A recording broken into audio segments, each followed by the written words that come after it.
ಬಿದಿರೊಂದು ಎದುರಾಗಿ ಬ್ರಹ್ಮದೇವನಿಗೆ ಕೇಳಿತಂತೆ.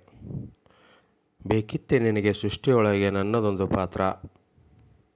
ಹೂವಿಲ್ಲ ಹಣ್ಣಿಲ್ಲ ದಡಿದು ಬಂದವರಿಗೆ ನೆರಳಿಲ್ಲ. ಅದಕ್ಕೆ ಬ್ರಹ್ಮದೇವ ನಕ್ಕು ನುಡಿದನಂತೆ, ಯಾಕೆ ಸಾಧ್ಯವಿಲ್ಲ, ಮನಸ್ಸು ಮಾಡಿ ನೋಡೊಮ್ಮೆ. ಬಿದಿರು ಹಠ ಹಿಡಿದು ಬೆಳೆಯಿತಂತೆ. ಕೃಷ್ಣನ ಕೈಯಲ್ಲಿ ಕೊಳಲಾಯಿತಂತೆ. ಮಕ್ಕಳು ತೂಗುವ ತೊಟ್ಟಿಲಾಯಿತಂತೆ. ಸುಮಂಗಲಿಯರಿಗೆ ಬಾಗಿನ ಕೊಡುವ ಮೊರವಾಯಿತಂತೆ.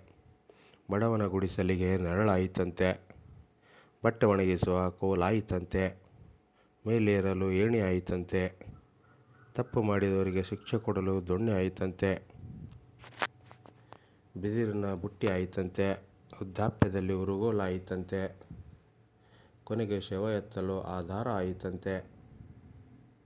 ಮನುಷ್ಯನಿಗೆ ಗುಟ್ಟೊಂದು ಹೇಳಿತಂತೆ, ನಿನ್ನಿಂದೇನಾಗುವುದೆಂದು ಕೈ ಚೆಲ್ಲದಿರು ಮನುಜ. ಮನಸ್ಸು ಮಾಡಿ ನೋಡೊಮ್ಮೆ ಅಂತ.